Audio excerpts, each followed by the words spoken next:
Chapter 140. And so the two went, equipped with divine wisdom, for the second time to the great city of Hanoch. And when they arrived there, they let themselves be recruited as workers, namely at the construction site of the large, straight line connecting structures between Hanoch and the 10 cities, which then were regarded as suburbs to Hanoch.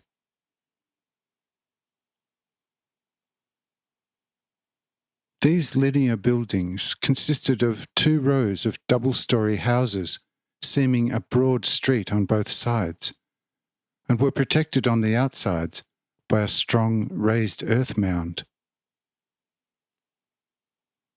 The shortest of these roads was a half a day's travel long, and the longest a good day's travel. And at precisely this longest road, which was still under construction and led in a straight line towards Uvrach, our 2 messengers were hired as efficient bricklayers.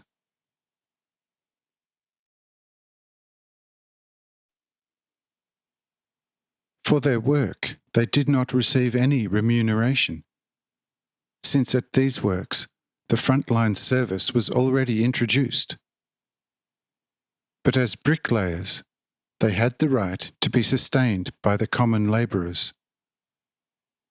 However, the 1,000 masters of Hanoch had ordered all of the workers, under penalty of the swing, to make turns to supply the masons with food, so that they would not be delayed in their more important work. Thus also our 2 messengers as bricklayers were somewhat better off than any common labourer.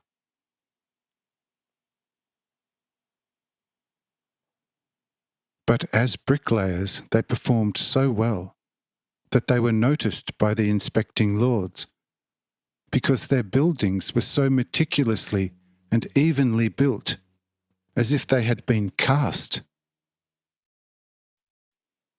They were admired for their insight and their wise use of the material, so that they soon were promoted to foremen. But as foremen, they managed their building lots with such insight and skill that their houses looked so beautiful that everyone stopped in front of them and kept on marvelling about the splendour of their buildings. And the lords of Hanoch regretted that they have not noticed and appreciated their talents earlier. But since a large stretch of the alley was still left to be built, the 2 were immediately promoted to senior building directors, and therefore had to manage the whole construction project. And all their buildings were highly admired.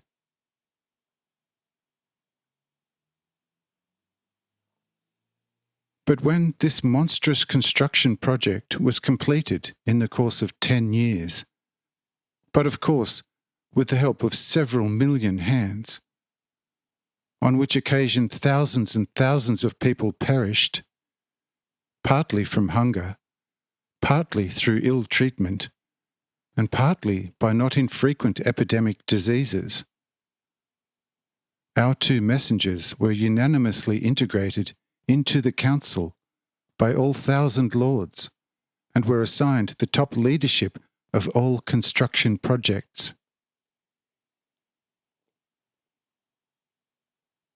But when, through such enlargement of the city Hanoch, the needs of the citizens also increased, and thus were forced to demand even higher taxes from the foreign princes, who could never afford them, it caused some of the princes to stand up.